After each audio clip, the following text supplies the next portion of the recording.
दोस्तों नमस्कार। मैं अभिनय अभिनय एकेडमी में आप सभी का स्वागत करता हूं। दोस्तों आज मैं आप लोग के लिए बहुत ही शानदार टिप लाया हूं, है ना। ये टिप्स आपको बहुत ही काम देने वाला है। तो चलिए स्टार्ट करते हैं।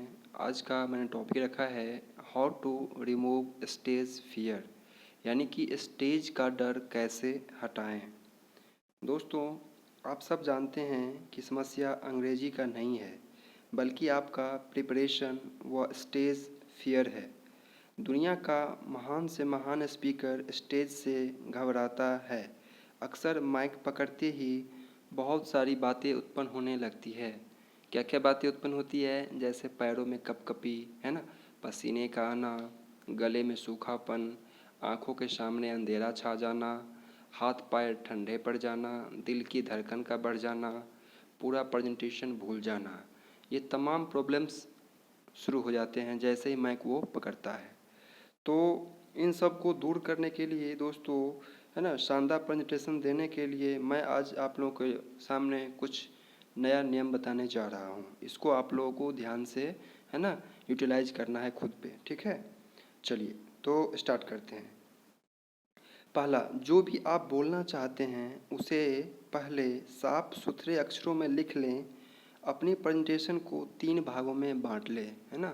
3 भागों में बांटना है आपको प्रेजेंटेशन को। कौन कौन से? SME। एस मतलब क्या होता है? स्टार्ट, है ना। M मतलब होता है मिडल, और E मतलब क्या होता है? एंडिंग, है ना। तो इन 3 पार्टों में आपको यहाँ पे इस चीज़ को बांट लेना है। स्टार्टिंग की हम बात करें तो स्टार्टिंग में आप देख रहे हैं कि 10% बातों को स्टार्टिंग में लिखना है आपको, ठीक है। 10% बात को ही क्या करना है आपको? स्टार्टिंग में लिखना है, जिसमें आपको वेलकम, ग्रीटिंग्स, टॉपिक, इन सब के बारे में बताना है, ठीक है। बात करें मिडल की तो 80% बातों को आपको कहाँ लिखना है? मिडल में ही लिखना है, ठीक है। और बात करें एंडिंग की तो एंड में आप टॉपिक का जो है, जो कंक्लूजन होता है, उसको आपको यहाँ पे लिखना होता है, ठीक है। तो ये था पहला चीज़ें जो आपको प्रेजेंटेशन को 3 भाग में बांटना है। SME यानी शॉर्ट, मिडल और एंडिंग, है ना। दूसरा है आप प्रिपरेशन। अब आप किस चीज़ की तैयारी कर रहे हैं, ठीक है। मान लीजिए कोई डांसिंग का कर रहा है तो अब ये सोच रहा है कि हम डांसिंग का स्टेप देख लें और जाके वहाँ पे डांस कर दें, तो ये चीज़, है ना, मुमकिन नहीं है, क्योंकि वहाँ जाके कहीं ना कहीं गड़बड़ कर ही देगा। तो अगर आप डांसिंग के लिए तैयारी कर रहे हैं तो डांसिंग पहले, है ना, घर पे खुद पे प्रैक्टिस कीजिए उस चीज़ को, है ना। गाने को एक बार नहीं, 10 बार, 25 बार, जब तक आपका पूरा क्लियर ना हो तब तक आप डांस करिए। आप स्पीकर भाषण देने वाले तो आप वहाँ घर पे बोलिए, है ना, ना कि बस देख याद कर लेने से नहीं होता है, वहाँ पे बोलना भी पड़ेगा आपको, नहीं तो वहाँ पे आपका, है ना, आवाज़ नहीं निकलेगा अंदर से। तो प्रैक्टिस तो करना ही पड़ेगा। और आप सीख भी रहे हैं स्पोकन इंग्लिश, तो जब तक बोलेंगे ना चीज़ों को तो फिर कैसे बोल पाएंगे, है ना। तो बोलना तो पड़ेगा ही, है ना, इसलिए। तो आप बोलने वाले चीज़ की तैयारी कर तो बोल कर, है ना, लिखने वाले के लिए तो लिख कर, मोबाइल से फिर रिकॉर्ड करिए उस चीज़ को, है ना, कि आप बोल कैसे रहे हैं, गलती कहाँ करते हैं, इन चीज़ों को पकड़ना है आपको, है ना। फिर प्रैक्टिस करिए बार बार उस चीज़ को, है ना, मोर प्रैक्टिस, है ना, बार बार प्रैक्टिस करते रहिए चीज़ों को, है ना। तो ये चीज़ आपको ध्यान रखना है। तो एक था, है ना, आपका 3 पार्ट में बांटना है। दूसरा था आपका प्रिपरेशन, ठीक है। और तीसरा, और ये गुरु मंत्र है ना, मेरा गुरु मंत्र है, आप मान लीजिए इस चीज़ को। फिर भी अगर ये दोनों करने के बाद भी आपको डर लग रहा है स्टेज पे बोलने से, तो इस चीज़ को आपको फॉलो करना है। यहाँ पे मैंने आपको बताया है 5 चीज़ें, है ना, एक एक करके समझते हैं, ठीक है। पहला, आपको चेहरे पे, है ना, हमेशा क्या रखना है? मुस्कान रखना है, स्माइलिंग फेस होना चाहिए, है ना। स्माइलिंग फेस नहीं रहेगा तो कहीं ना कहीं आपको दिक्कत हो सकता है चीज़ों को बताने में, ठीक है। तो अब दूसरा हम बात करें तो अगर डर लगे तो उसे ईमानदारी से एक्सेप्ट करें। जैसे आप गए स्टेज पे ना, तो पहला चीज़ तो आपको क्या रखना चाहिए? स्माइल, है ना, चेहरे पे स्माइल होना चाहिए, है ना, मुस्कान होनी चाहिए आपको। फिर अगर डर लगे तो उसे आप ईमानदारी, ऑनेस्टी के साथ उसको समझिए कि मुझे डर है ना। जब आप किसी चीज़ को मान लेते हैं ना तो वो चीज़ आपको, है ना, अंदर से वो चीज़ हट जाती है, ठीक है। तो जैसे आप एक्सेप्ट करेंगे चीज़ों को कि हमें डर है, तो सही में आपका डर जो है ऑटोमेटिक अपने आप कम हो जाएगा, ठीक है। तीसरा, वॉल्यूम हमेशा हाई रखें, है ना। वॉल्यूम को क्या करना है? हमेशा हाई रखना है। यह आपको कॉन्फिडेंस देगा, आपको, है ना, कॉन्फिडेंस यानी ताकत देगा, मजबूती देगा वहाँ पे, ठीक है।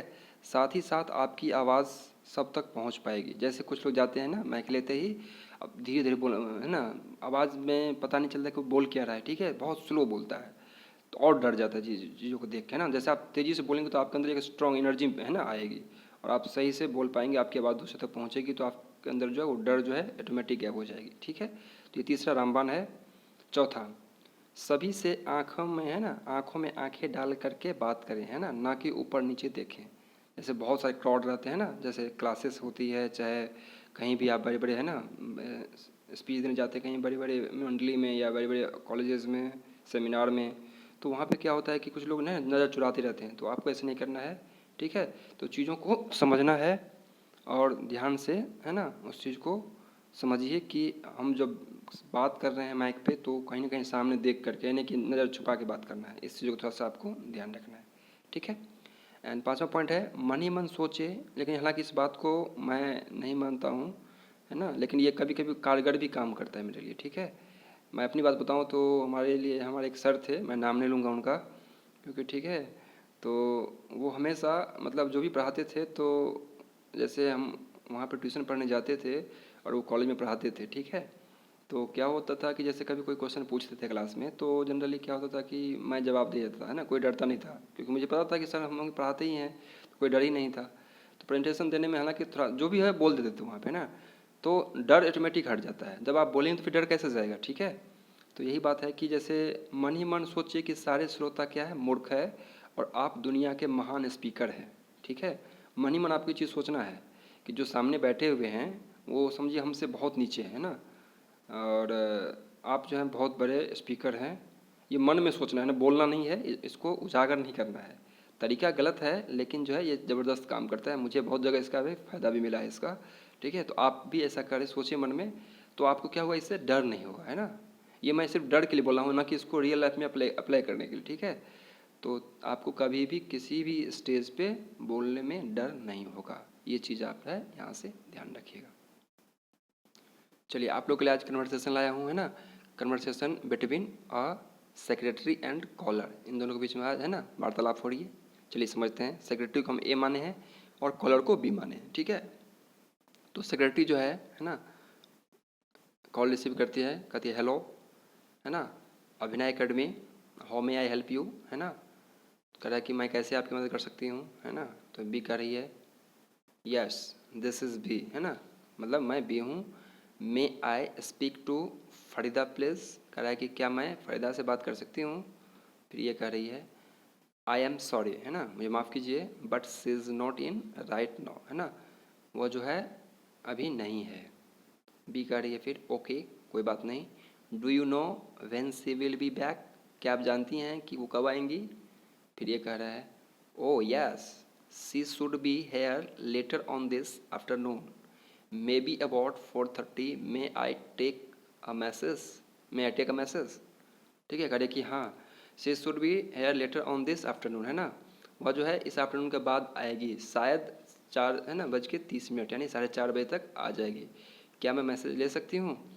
फिर ये करिए yes Miss Farida sent me a brochure, है ना, मिस फरीदा ने उनको एक ब्राउचर भेजी थी with the description of other software, है ना, डिस्क्रिप्शन के साथ अदर सॉफ्टवेयर का, ठीक है, अदर सॉफ्टवेयर प्रोडक्ट्स का, ठीक है। But there wasn't any information about after sales services, लेकिन उसके बारे में कुछ इन्फॉर्मेशन उन्होंने बताई नहीं थी, ठीक है, सेल्स सर्विसेज के बारे में। ये कह रही है, ठीक है, अब ध्यान दीजिएगा यहाँ पे, करिए फिर ये करिए ओ आई एम सॉरी, ठीक है, ओ, ठीक है।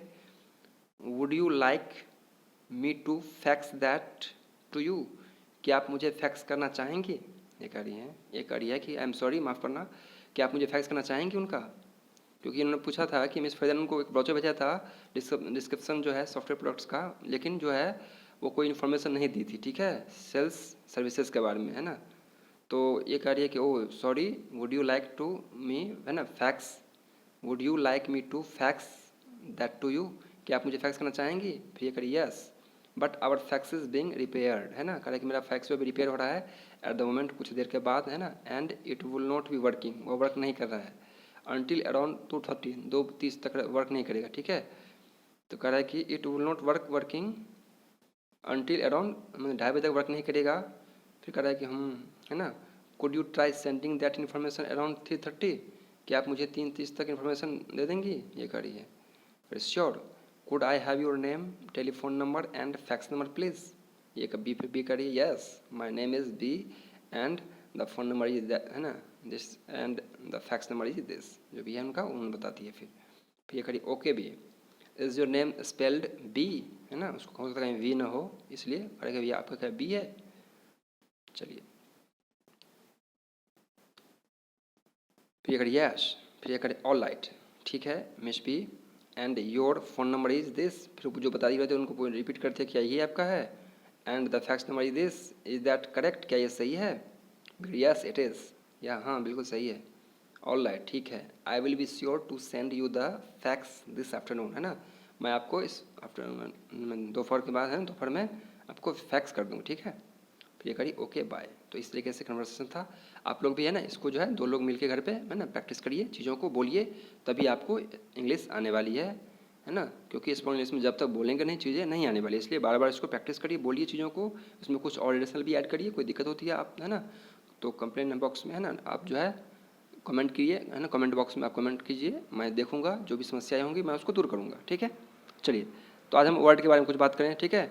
जैसे फ्लैटर, फ्लैटर मीन्स क्या होता है फड़फड़ाना, सीनियर मीन्स क्या होता है पापी, स्टैमर मतलब हकलाना, एपिडेमिक मतलब क्या होता है महामारी, जैसे भी चला ना कोविड-19 महामारी, इसको एपिडेमिक बोलते हैं महामारी।